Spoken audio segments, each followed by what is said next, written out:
ହାଇଦ୍ରାବାଦ ମିଆଁପୁର ଅଞ୍ଚଳରେ ଏକ ହୃଦୟ ବିଦାରକ ଘଟଣା। ଏକ ବହୁ ମହଲା କୋଠାର 6 ମହଲାରୁ ଡେଇଁ ଜୀବନ ହାରିଛନ୍ତି 37 ବର୍ଷୀୟ ମହିଳା ସଫ୍ଟୱେୟାର ଇଞ୍ଜିନିୟର। 6 ମାସର ଛୁଆକୁ ଧରି ମହିଳା ଜଣକ ଏଭଳି କାମ କରିଛନ୍ତି। କିନ୍ତୁ ମହିଳା ଡେଇଁବା ପରେ ଛୁଆଟି କୋଳରୁ ଛିଟକି ପଡ଼ିଥିଲା ଆଉ ଅନ୍ୟ ଜାଗାରେ ପଡ଼ିଥିଲା। ଫଳରେ ଛୁଆଟିର ଜୀବନ ବଞ୍ଚି ଯାଇଥିବା ବେଳେ ମହିଳାଙ୍କ ଜୀବନ ଚାଲି ଯାଇଛି। ଖବର ମୁତାବକ ମିଆଁପୁର ମୟୁରୀ ନଗରରେ ଥିବା ଏକ ଆପାର୍ଟମେଣ୍ଟରେ ଈଶା ସାହୁ ମହିଳା ସଫ୍ଟୱେୟାର ଇଞ୍ଜିନିୟର ରହୁଥିଲେ।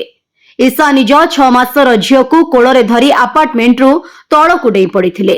କିନ୍ତୁ ଡେଇଁବା ସମୟରେ ପିଲାଟି ହାତରୁ ଖସି ଯାଇଥିଲା ଆଉ ଘଟଣାସ୍ଥଳରେ ଈଶାଙ୍କ ଜୀବନ ଚାଲି ଯାଇଥିବା ବେଳେ ପିଲାଟି ବଞ୍ଚି ଯାଇଛି। ଘଟଣା ପରେ ଆଖପାଖରେ ଥିବା ଲୋକ ଦୌଡ଼ି ଆସି ପିଲାକୁ ହସ୍ପିଟାଲରେ ଭର୍ତ୍ତି କରିଥିଲେ। ପିଲାଟି ଏବେ ବିପଦମୁକ୍ତ ରହିଥିବା ଡାକ୍ତର କହିଛନ୍ତି। ପୋଲିସ କହିବା ମୁତାବକ ଈଶା ଗତ କିଛି ମାସ ହେଲାଣି ଇସୋମନିଆ ରୋଗରେ ପୀଡ଼ିତ ଥିଲେ। ତେଣୁ ରାତି ରାତି ଶୋଉ ନଥିଲେ। ଯାଞ୍ଚ ଅଧିକାରୀ ଅନୁମାନ କରିଛନ୍ତି କି ଦୀର୍ଘ ସମୟ ଧରି ନିଦ ନ ହେବା କାରଣରୁ ଡିପ୍ରେସନରେ ରହୁଥିଲେ। ତେଣୁ ଏଭଳି ପଦକ୍ଷେପ ନେଇଛନ୍ତି। ପୋଲିସ ଘଟଣାକୁ ନେଇ ମାମଲା ରୁଜୁ କରିବା ପରେ ଆପାର୍ଟମେଣ୍ଟରେ ଥିବା ଲୋକ ଏବଂ ପରିବାରକୁ ପଚରାଉଚରା କରୁଛି।